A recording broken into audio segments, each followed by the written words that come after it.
I'd like to formally welcome Professor Pete Boyd, Emeritus Professor at the University of Cumbria and former Director of the LED Research Centre. And he's going to talk to us today.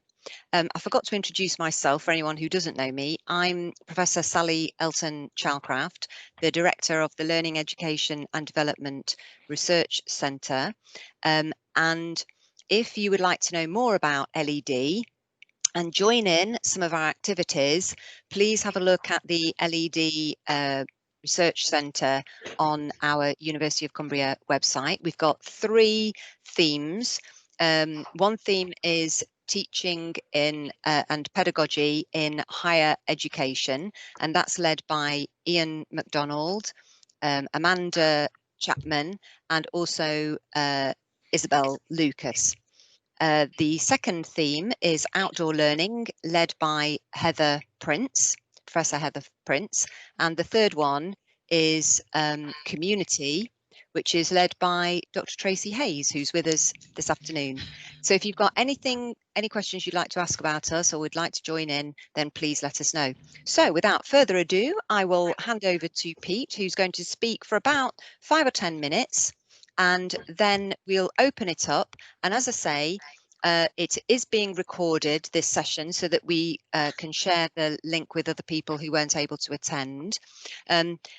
So we presume you're giving your consent for that. If you want to speak, please use the raise hand icon here, and remember to unmute yourself when you're asked to contribute. I'll try and chair the questions and answers. And if you could mute during the talk, that would be great. So over to Pete. Thank you very much for joining us. Right, thanks, Sally. Okay, colleagues, so in this lightning talk, I've chosen, rather than looking at a specific piece of research, to focus on, I guess you'd call it a method, a qualitative analysis method called thematic analysis. And I just want to say thank you to some of my PhD students, including Deborah Seward and Steve Chubb and Susan Harness and Kevin Proudfoot and James Birch and Pippa Leslie, because in a way, everything, when I did my thesis, honestly, we had Strauss and Corbin on grounded theory, and it was about the only book there was, you know. And then the book by Sharmaz, Charmaz, on grounded theory came out and was revolutionary. But meanwhile, I was relying on sort of a more of a master's level textbook called by Ritchie and Lewis, which I still think is worthwhile as an introduction to qualitative analysis. But there was very little written. It was like the dark art, okay. But in the last 20 years, there's been a tremendous surge of publication, and it's much more explicit. Like Ritchie and Lewis were one of the first books, I think, and especially Sharmaz, where they actually gave concrete examples of analysis and revealed their own projects and showed real data and the way that they've moved from a chunk of data to, say, some codes and then generating a theme and so on. So I am grateful to my PhD students because they keep me reading, they keep me thinking, and they have successfully completed their PhDs using different forms of qualitative analysis, but many of them have used thematic analysis. Okay, so I'm not an expert, however, on this, so I'm only going to provoke the conversation. I mean, I have read a lot and tried a lot, and I've published a few papers using thematic analysis, but I wouldn't claim to be. So don't hesitate to come up with your own ideas and experiences, and especially questions, because, you know, the purpose is to learn from each other during the session. Now, qualitative analysis and thematic analysis is complex, isn't it? And it can tend to be very abstract. So I'm going to try and use plain English. That is what academic writing and thinking should be using, plain English, to discuss complex ideas. I'm going to try and define my terms.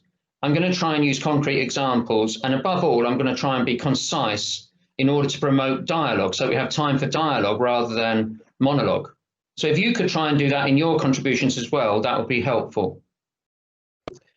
We're going to look at qualitative analysis, but we're going to focus on thematic analysis. So please, although you may refer to other forms of qualitative analysis in your points or discussion, let's try and keep the focus on TA, as we can call it. Although I always think of that as territorial army, you know, and I'm glad to all the men and women who serve in that valuable part of our armed forces. But so I'm going to stick to thematic analysis. I'm not very keen on acronyms. Why should we look at thematic analysis? Well, there are three reasons.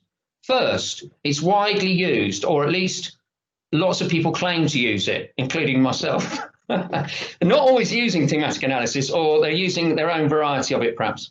Secondly, it's seen as flexible. It's seen as a way of doing analysis that you can adapt and fit into your own philosophical position.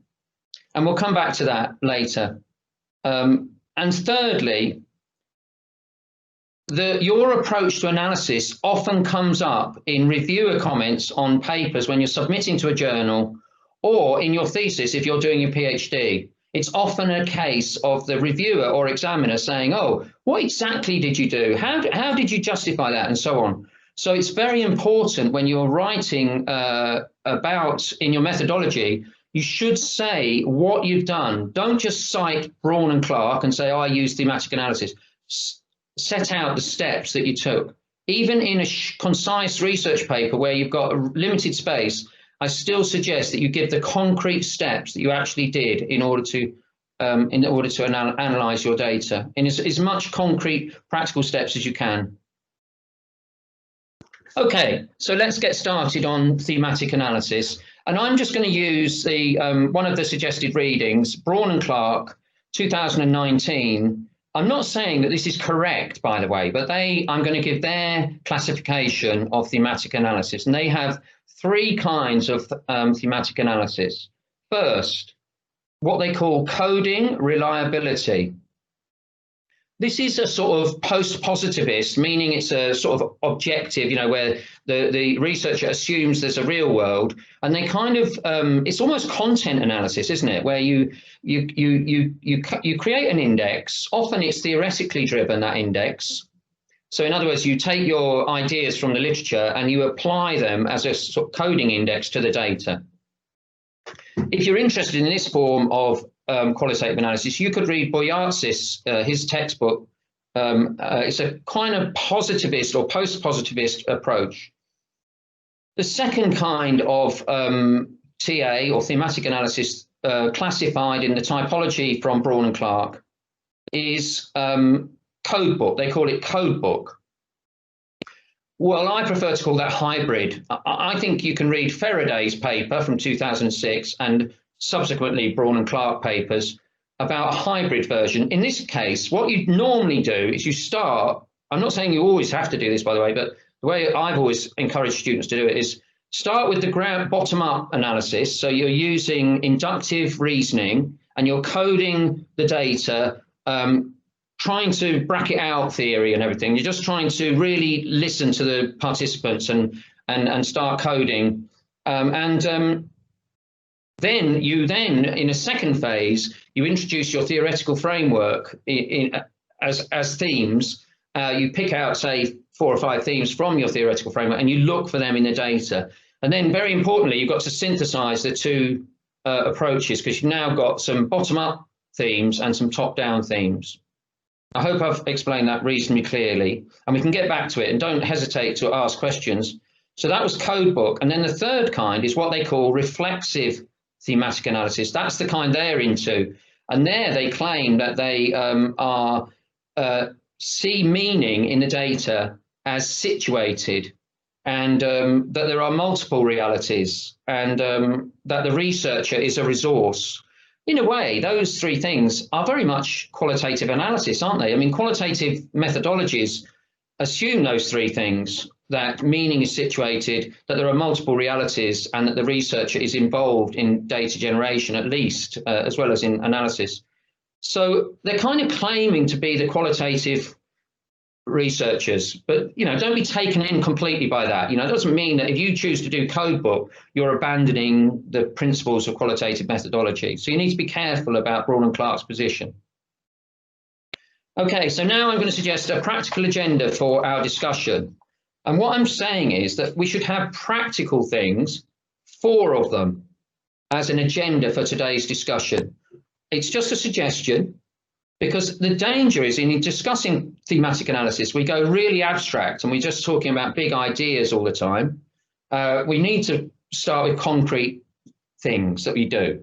So this is my agenda I'm suggesting. First, we'll look at coding. If you want to ask questions or comment about your experience of coding, then coding is one of the practical things you have to do. So you could jot that down if you've got a pen. Coding. And by coding, I mean, you know, for example, do you begin your coding with very concrete, mundane labels? Like, say I was looking at interview data with academics or researchers, I might write down stress.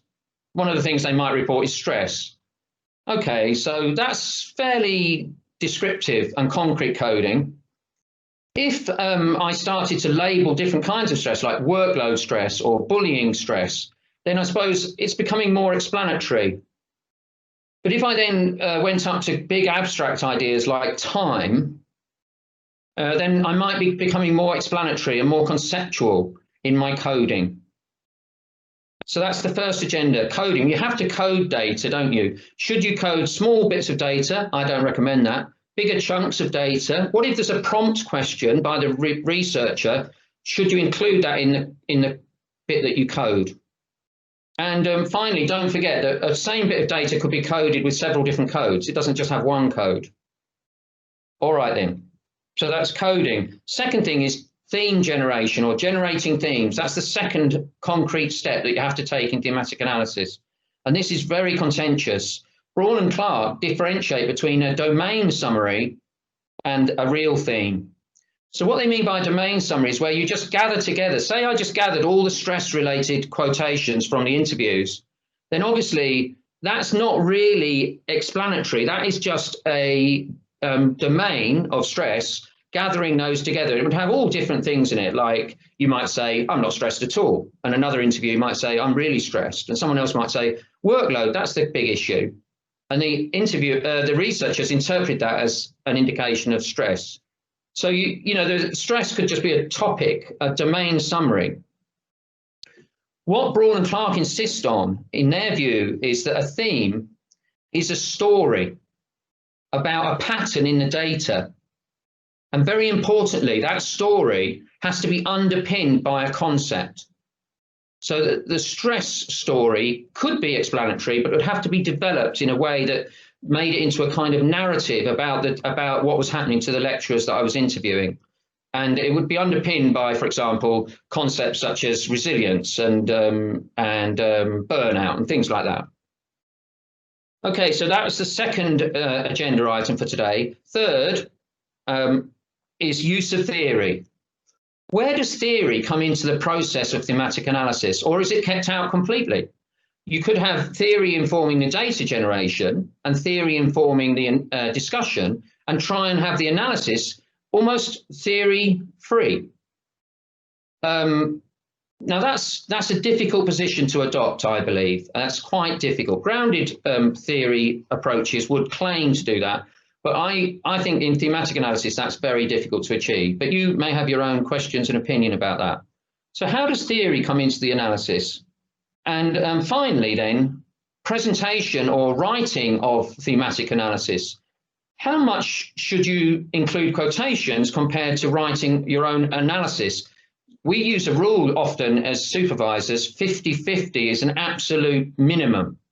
And mostly we would prefer 30 to 70. By that I mean 30% quotations from the data and 70% your discussion of those quotations. You know, we wouldn't like to see just masses of, you know, some people say, oh, I'm really into teacher voice. I want to let the teachers speak to us. So they just whack a load of quotations in and that's it. There's no analysis. That's not analysis. That's just data. That's just raw data. So there's a little tension about that. By the way, it's very difficult in a published paper to condense your analysis and yet make it transparent. You're trying to show the reader that how you interpreted different quotations, and yet you've got limited space of, say, 7,000 words.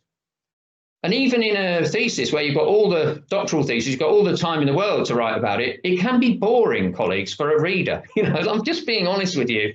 It can be really hard work plowing through it. So you need to structure it. You need to have summaries and recaps and you know, explain what's going on and where you're going with this. Otherwise, it can be a really dense, difficult read for the reader. And a thesis, a doctoral thesis, should be pedagogical. It should be teaching the reader about the research. It should not just be some kind of academic, ugh.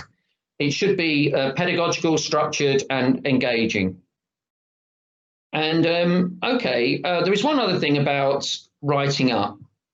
Sometimes, if you're on the post-positivist end of the methodology, you might say there were 100 teacher interview, a survey of 100 teachers. You might say, oh, 50 of the teachers said this, or 50 of them said things in this area, and 25 said this, and then you might be studying nurses. You might say, you might be crafty and not use numbers. You might just say, an overwhelming number of the nurses express this thing, Now, all of these references to frequency are contradictory in some ways to a qualitative methodological stance, okay? But let's be honest, numbers and frequencies are powerful when you're trying to be persuasive, okay? And you're trying to justify a theme, for example. So most of us slip into some form of frequency reporting. Ritchie and Lewis invented something called framework, which was very much counting, and that was at the positivist end. But I would say that, that's a big issue. And once I had 2 papers in submission, and one of them said, we would like to see some frequencies in your analysis. And we reported back and said, oh, no, we don't agree with that because that's not in line with our qualitative methodological stance. And in the other paper, they said, oh, you've used frequency. That is contradictory to your qualitative methodological stance. And we said, no, we like the numbers because this is aimed at a pragmatic audience and people, although we agree with your point, we would prefer to keep the frequencies in. And both papers got published, It's like, so frequency is a big issue and it's a tension, but I wouldn't get hung up about it too much. Read a few papers in top journals and see how people have got around it. That's all I want to say. I'm going to open up for discussion. And remember, my agenda was to start with practical steps. We've got coding, we've got generating themes, use of theory, and presentational writing of thematic analysis. Okay, thanks, Pete, so much. What I've done is I've put the 4 ideas in the chat box. So if you want to have a look at that. So who would like to start? Anybody got any questions for Pete or any comments or examples of what you're currently engaged in analysis? Okay, well, I'll kick off while people are beginning to think. Pete, that was really interesting, very useful summary. My thoughts are, and I do use sort of this kind of thematic analysis, but I'm quite interested in what you were talking about in terms of the use of theory, I suppose, and also theme generation.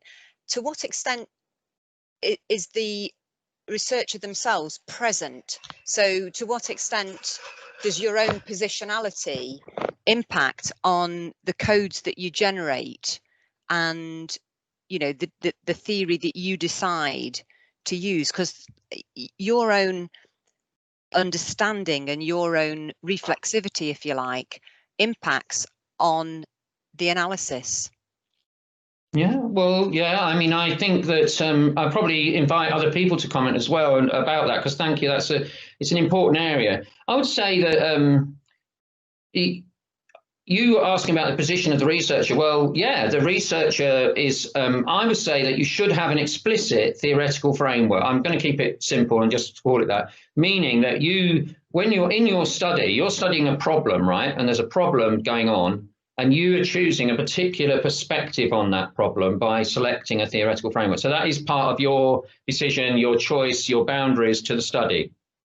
And I think it's very important to admit that you've got an explicit framework, because and make it explicit, because most of us have got theories about everything, especially when we're practitioner researchers. We say you're a nurse. Susan Harness is a nurse. She couldn't possibly say that she was going to bracket out being a nurse from her study of nurses and their teaching in tutorials. That's just ludicrous, So it's very important, therefore, to foreground your theoretical framework and also to be reflexive throughout the process of designing the study, generating the data, then the analysis and discussion as well, obviously. And in particular with the analysis, I would say, that's why I've tended to go for a hybrid approach.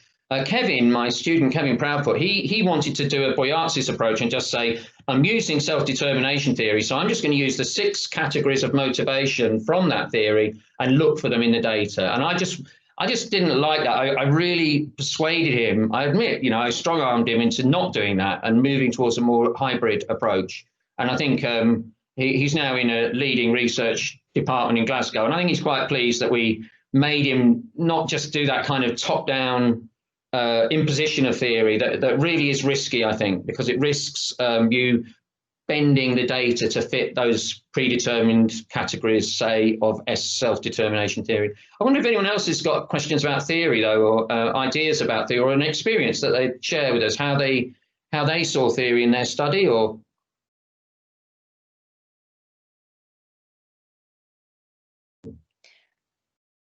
Some of our PhD students maybe would like to comment what you're doing.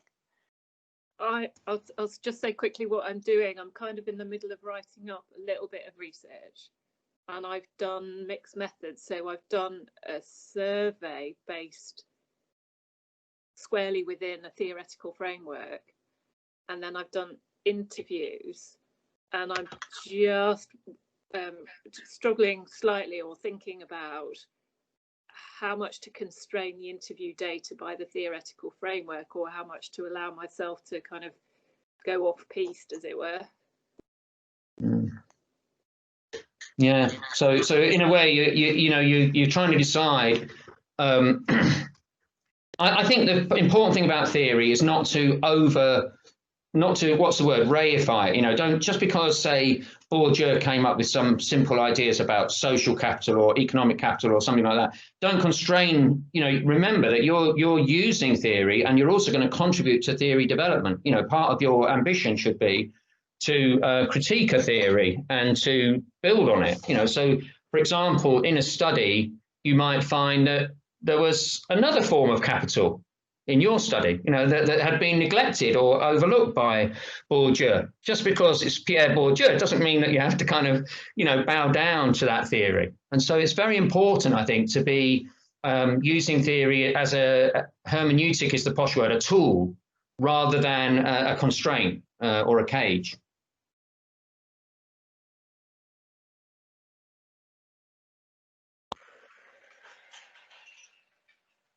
Any other questions? Any other comments? What kind of projects are people engaged in? You know, can you give us some examples of the things that you're using? Oh, yes. Somebody's got their hand up. I can't quite see who it is. I'm sorry. Oh, hello. Have I unmuted it? Oh, Lindy. Hi, Lindy. Yes, go ahead. I've got master's students, and they often come across thematic analysis. Some of the questions they ask is, can you do grounded theory and thematic analysis together?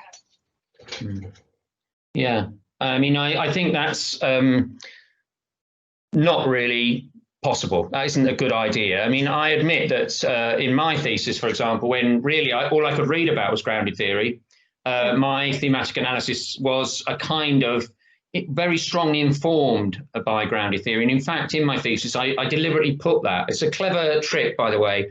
If you're a student, you don't want an external examiner to say, oh, you said this was grounded theory and you didn't do this, this and this, so it can't be grounded theory. So what you do, you put informed by. So, you know, because some of the lessons from grounded theory are relevant. For example, the way you are playful with the data, the way that you you know, flip-flop the data and look at it from different ways and try to remain reasonably open to the data. So some of the sort of principles and techniques, even by the way, theoretical saturation, you can read about thematic saturation in the literature if you want to. So you can say, well, when does this theme stop changing? When have I got it pretty much captured that theme? So I think we have learned from grounded theory, but I don't think it's technically correct to say that you can do a grounded theory sort of in combination with thematic analysis. I would say that what you're doing is thematic analysis informed by some aspects of grounded theory, and you should avoid thinking that you can just conflate the different approaches. At the same time, that's not to say that there are very distinct boundaries between them. So, for example, if you said a reflexive thematic analysis, that's closer to grounded theory approaches than a hybrid thematic analysis. But that's because it has more sort of methodological, philosophical ideas in common with grounded theory. But yeah, no, I would avoid that. Okay. And the other thing, the question that students often ask me, Pete, is they ask me, can you already have your ideas of your themes that you've derived from your literature review and use those? Yeah, well, that's the, I think that you can, but I would generally, as I said, my background is that I kind of was informed by grounded theory, so I am sympathetic to the idea of trying to do a bottom-up inductive kind of coding and open coding, and then later on introduce themes from my theoretical framework or literature. So I would tend to say that if they're going to try and be open-minded about the data and discover new knowledge, then it's more likely if they adopt at least the hybrid codebook version.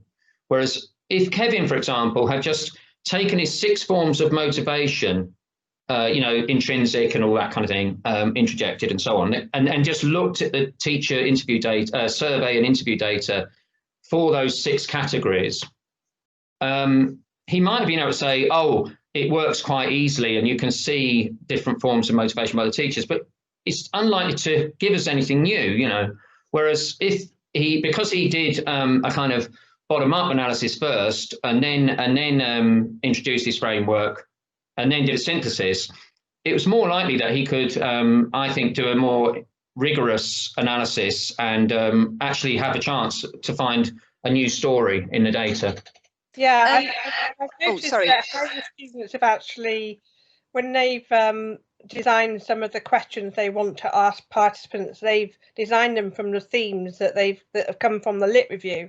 Yeah. So when they've done the analysis of the data, they've automatically assumed that they're answering the questions around the themes from going back to the lit review. Yeah. How would you direct somebody who has done that? Is it? Can I just interject? Lindy, once Pete's answered that question, can we then move on to Andari's and then Adrian? Yeah, I think this question is about the schedule for the interview. And with retrospect with that student, I would have said, oh, it might have been good to just have 3 very open prompt questions for your interview, or something concrete that the interviewer brought to the interview, so that the agenda was more their agenda. So you were generating data in a more open way. Whereas if say I was interviewing my academics and I talked about stress earlier, well, if my interview schedule was, do you feel stressed at work? Then obviously you're going to talk about stress. Whereas I might have said, can you tell me about a recent session that you taught, yesterday, right? And then, especially now in times of the pandemic, they might have said, well, yeah, it's pretty strange because I had this, and they would start talking about their agenda in relation to the teaching, the practice. And if I'm fortunate, I might ask them to bring a resource from that session or something like that. So my data generation is more open-ended. And I might later on get down to if stress and workload was one of my research aims, I might prompt for that later. Now, in the interview, or have a kind of sequence of prompting to make sure I cover my agenda. But in answer to your question, I think that now that they've got that schedule, I would say that they should, when they're coding, they should acknowledge the prompt question. If the prompt question is very direct. So, for example, if I said, do you ever feel stressed at work?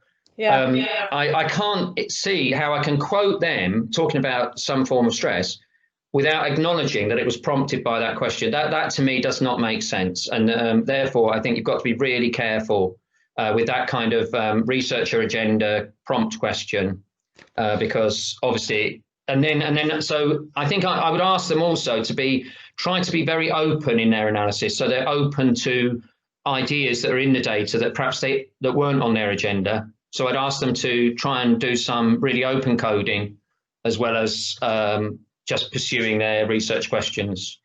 It is a difficult situation though, Lindy. I do appreciate that. Yeah, no, that's really useful. Thank you. Can we move on to, thanks, Lindy. And also Dave has suggested a John Cresswell book. I don't know whether Dave wants to make a comment about that or no. Okay, so shall we move on to Anne? Anne, do you want to ask some of your questions and then we'll move on to Adrian? Yes, I mean, it's coming from a novice perspective because I'm still struggling with well, I know the difference between methodology and method, but if we're saying that it's a method, you know, TA is a method, then can it not be used in the service of grounded theory? Right. Yeah. Okay. Yeah. I mean, in a way, then I would suggest that you would say, "Oh, I'm using grounded theory informed by by current thinking and on qualitative analysis in general." I would probably say, including thematic analysis. You know, so I would actually say that if you take Sharma's, for example, I think it's an excellent book, but you might want to complement it with some strategies that have been developed elsewhere.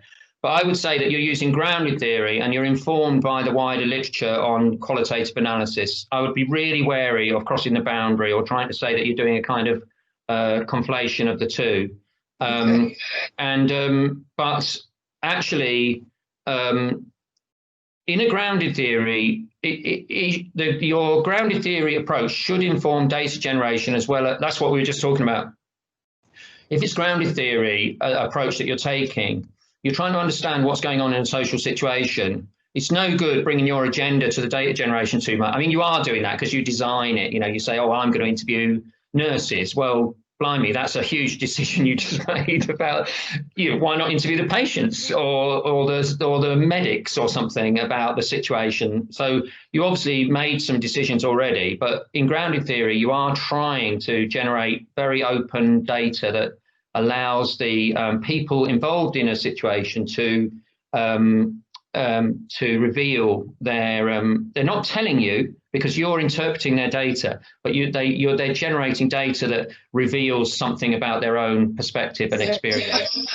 To be honest, I'm not using grounded theory because for a number of reasons, but I was struggling with the boundary between a method and methodology, and I found that the reflexive TA version of the TA sounded to me, the more I read about it, methodological in a methodology point of view, rather than purely a process or a strategy. Yeah.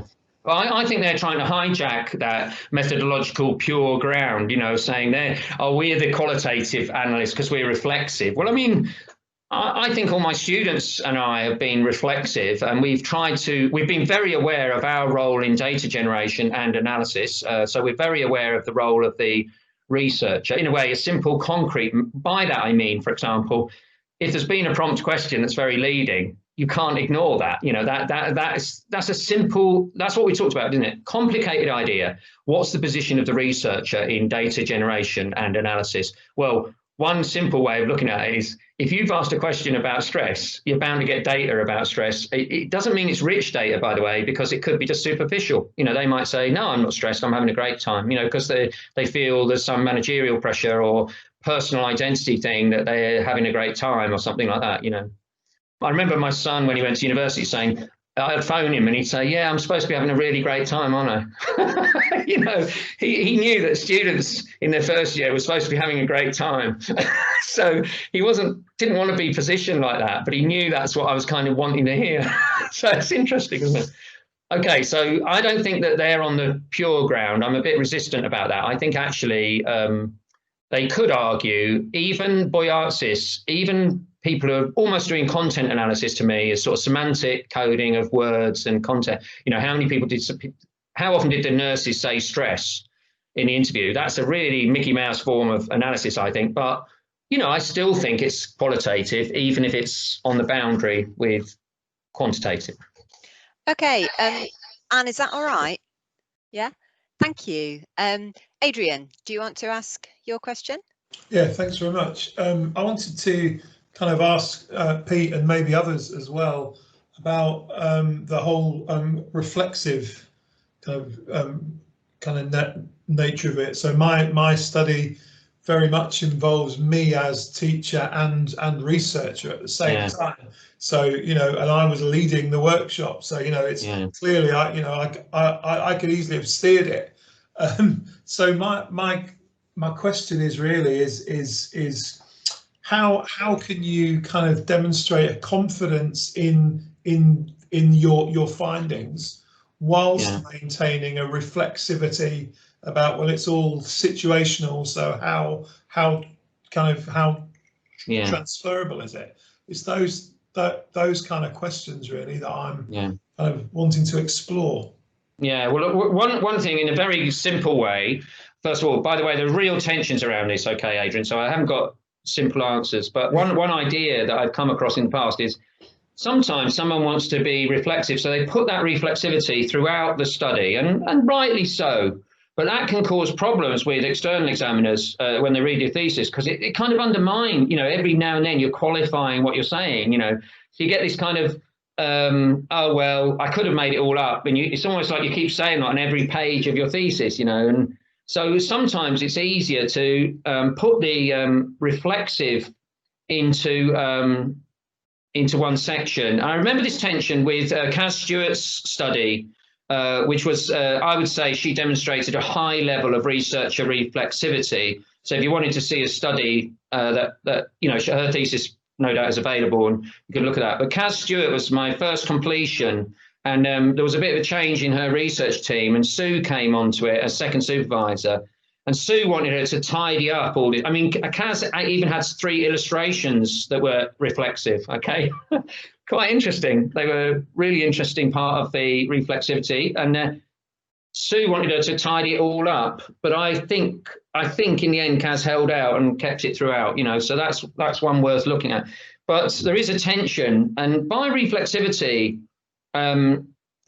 I think once you acknowledge your role in data, I mean, you say, oh, you might have set it all up. Well, you did. I mean, you were in it, you know, you were doing it. So I would say that even more, in a way, that at least that's a good reminder to you that you were part of the data generation and analysis, whereas other people can easily forget that they were part of the, you know, like by asking, did you have any stress at work? They're so interfering in the data generation that it's probably, you know, it's of a different value compared to another way of generating that data. So that a lot of us forget that our role in data generation, but those of us who are close to practitioner research or trying to do analysis with participants, for example, that is much more, we're not that far away from you. You know, it's not as if your study is outrageous because of your involvement. I think it's just that you have got to, you've got to build some defenses around it. And I think that demonstrating in concrete, confident ways the way in which your thinking went. I mean, James Birch,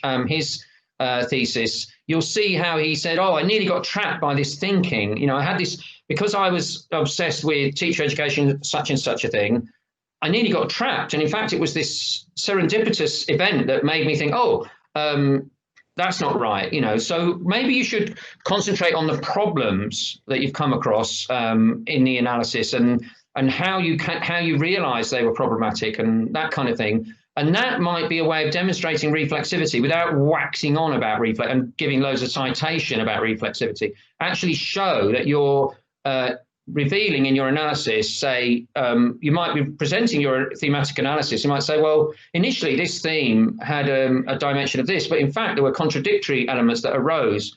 And I hadn't seen those, and then just put a little comment in, you know, something like, I hadn't really seen that until I began to, you know, go through the process of analysis. And I realized that, in fact, they were my values coming through. That's why I'd done this, that, and the other, you know. So I'm just saying that demonstrating reflexivity rather than writing on about it and doing a great long chapter all about reflexivity and reflective learning and God knows what, and not really demonstrating it. So my challenge would be, to all of us really in our work, is to try and demonstrate reflexivity rather than just wax on about it. Okay, thank you. I just want to make one quick comment there. There's also the reflexivity of your positionality. So the work that I was doing in India, where I was interviewing teachers and parents and children, some of whom were in a Christian foundation school, some of whom were not Christian, they were Muslims. So I had to think of the conversations that I was having with, say, a Muslim teacher, given the fact that I was a white Western woman, and how that impacted or not on the data. So it's so you're using your reflexivity to kind of comment on it and unpack it, not necessarily excusing that, but justifying how that might have had an impact or not. But anyway, there are a couple of other people who've got comments. Adrian, did you want to come back on that at all? Yeah, just quickly. So just on what you said there, so I'm guessing that all that reflexive explanation would be part of that creating a story, wouldn't it, around, in terms of that theme? Is that right? Yeah. Yeah. I would say, yeah. Great. Thank you. Great, brilliant. Okay, thanks, Adrian. Jack's made a comment, and also Lindy very quickly has sort of said she had a similar experience with her PhD, argued that it was part of her thesis and not in the appendices, and she was complimented by the examiners for reflexivity. So that's quite interesting. Yeah. And then Pete, Jack Whitehead had a comment. Jack, did you want to come in, or do you want me to just read out what you put? No, it was a very simple thing. In fact, I wasn't concerned about taking it up now, but I was just wondering if Pete could actually send me a URL that shows the application of thematic analysis to the generation of educational knowledge, because Pete said a theme is a story about a pattern in the data underpinned by a concept. And I'm really fascinated by the meaning of the concept of educational and in educational research. So mine was just asking Pete if he could just reflect on it and perhaps send me a URL. Yeah, I mean, I think that's I think your concept of educational, Jack, that's the key. That's part of your theoretical framework in a way, or at least your philosophical framework. So when you have that concept of educational and you're really looking for that, then if you want to see excellent thematic analysis, if you go into Braun Clarke 2019, they actually make a plea and they say, oh, for God's sake, if you want to see some real high quality thematic analysis, read this, read that, read the other. Now, they may not have the theme of educational there, but they'll have a theme and you should be able to see the way that one of their themes was a complex concept like educational is to you. You should be able to see how they've developed that theme, and it should be transparent. But it's your theme of educational. That's the key there. So I don't know if I've got one in mind, but I can think about it. But I think that I might find something that's close to what you're trying to do. I mean, one of the papers, funnily enough, we're talking about all this systematic analysis in Marshall and Drummond about Scottish primary teachers. Bear with me, those of you who are not in teachers' education, but they looked at these, they had 40 video lessons of teachers, right? Imagine that amount of data. It's a nightmare, really. 40 lessons, right?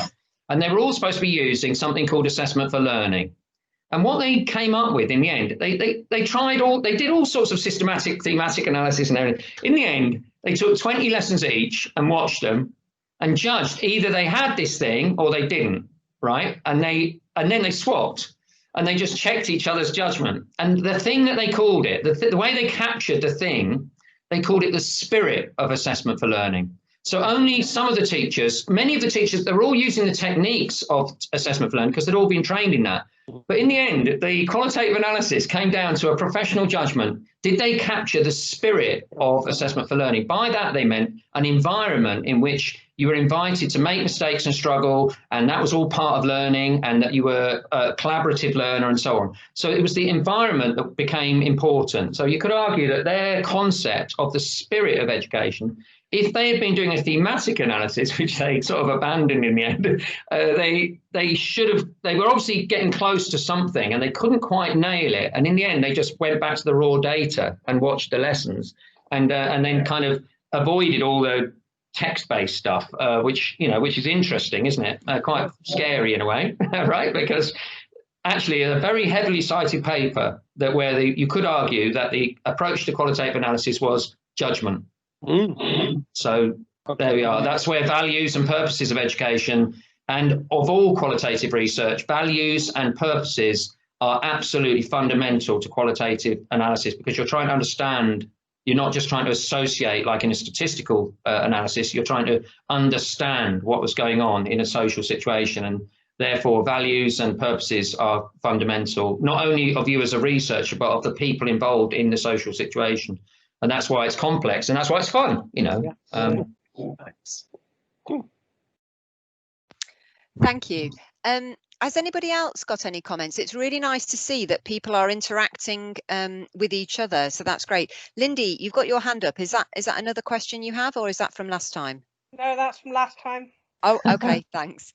So anybody got, remember my agenda was, just to remind everybody, was coding, generating themes, use of theory, and presentation and writing. Has anybody got any? You can have very, honestly, if you've got what you might think is a basic question, probably everybody would value it, honestly, because it's a dark art. It has been a dark art until recently. So don't hesitate to offer a question or a comment about your own experiences. Let's hear some new voices if we can. I challenge you.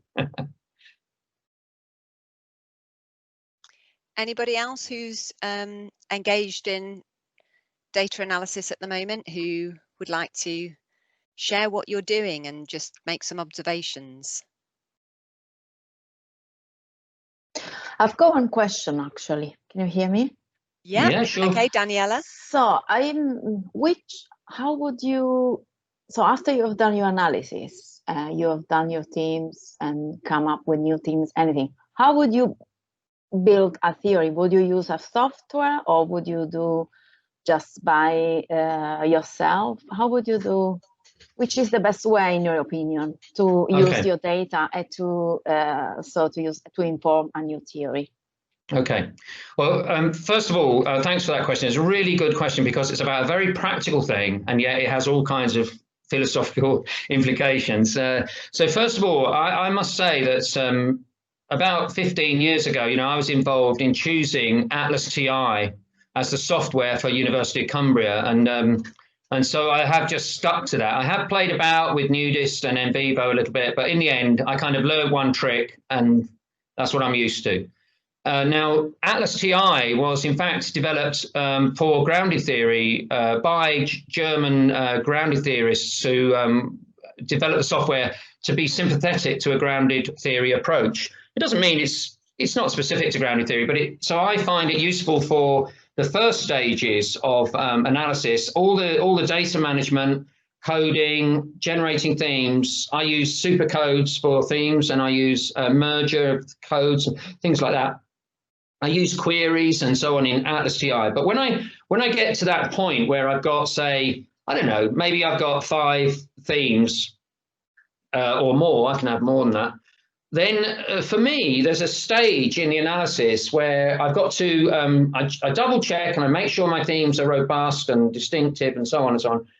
And then I want to move into the next stage of analysis. And I must admit that I just do it in an old fashioned way. I tend to, I've got a printing budget, right? So what I do, I just print out all the quotations for each of those themes and I staple them. And so I've now got 5 pieces of paper, 5 kind of wads of A4, and I put them on a big dining room table, and I go back to the old traditional, almost like a mind mapping, because to me, the way I teach my students, I say, right, once you've generated your themes, you need to go into the next stage of analysis, which is how do they relate to each other? You've got to build a substantive theory. So you've got your 5 themes. Well, so what? How do they fit together? How do they overlap? How do they underpin each other? How do they sequence? All sorts of things like that. So I find that I just go back to traditional, that the old qualitative researcher, you could go in their office and they'd have all the data in multiple copies and colors all over the wall, if they were allowed to ethically, and they would sort of do this kind of old-fashioned crunching. But all that is a waste of time as far as I'm concerned. You cannot do it as efficiently as Atlas TI can. But when it comes to the conceptual synthesis of the theory, I must admit, I did on one big project, I drew some, on Atlas TI, there's a tool called Network Tool, and it's almost like a mind map, and you can put the associations and the links on. And the great thing is that you can then click on a node and flick through all the quotations, you know, but I just can do that anyway. I find I can do that fairly efficiently using my paper method. So it's a really good question. My experience is that I have honestly used the software so far, and except in that one project, I've often played with network maps, but I haven't gone very far with them. And in the end, I do it by old-fashioned table and paper. Has anybody, I wonder if anyone has, have you got experience of doing it, actually trying to do that next stage online on the software?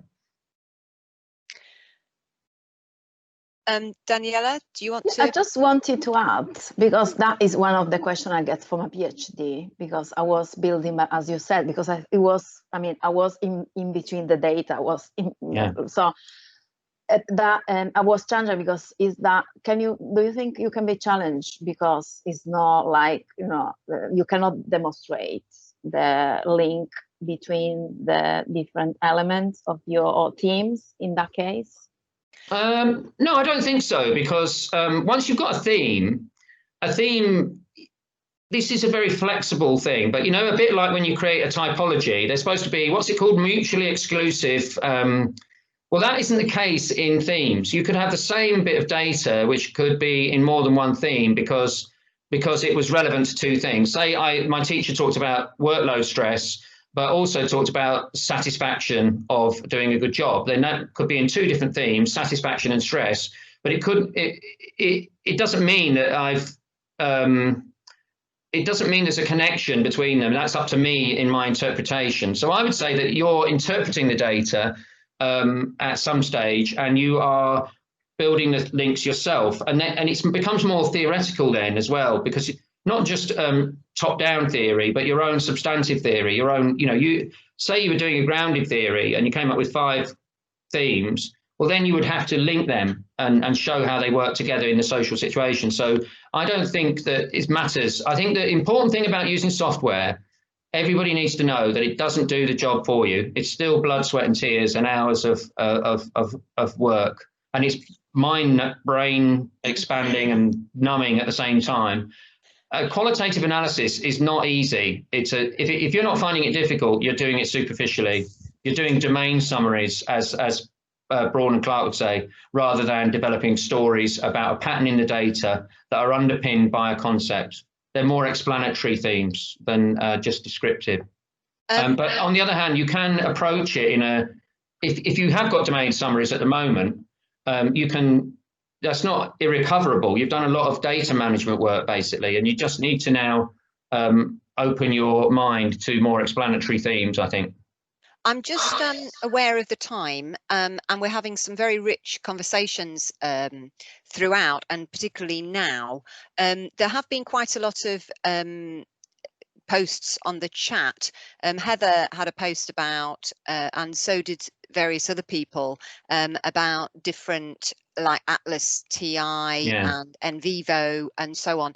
But is there anybody who's just posted just now who would like to make a final comment or ask something? I mean, Dave, you said you wanted some hints. Do you want to ask that question now, or because we just got time for one more question, really? So it's really, well, I think it's brief. It's obviously in student support. I'm not involved in research very often at all. I've done my master's a few years ago, and I'm really keen now to kind of start doing some practitioner type led research. And one of the things that I'm interested in trying to do, and that's why I've come to this session, was to look at students' experience of higher education students, our students, using student support services during lockdown and moving from face-to-face to telephone and Microsoft Teams, and just getting an idea of their experiences of that. And that's why I was thinking this approach to research might be useful, but I'm not even sure where to begin. Yeah, well, one of the things I would say to that is, first of all, Dave, I'd really encourage you to pursue that practitioner research. Myself, though, I'm very wary of relating my study completely to the pandemic. Think of the big idea. The big idea is, can I have a relationship with my learning support colleague that's meaningful and useful, that happens to be mediated by technology in some way? So I would be really wary of tying things to the pandemic. It's not that I'm not Trump. I don't think it's all going to go away. But you want a big audience, right? And you want a sustained contribution. So I would say that looking at the literature on technology-mediated relationships, or of some way, I mean, you'd have to read on that to find ideas. Find a gap in the literature and pursue that gap. And I know that you'll have a very policy, you'll want to change practice. That's fine, but don't problematize the issue first. Don't think it's obvious, right? Because if a manager says, yeah, that's a good study, do that, then I'd be really suspicious about it.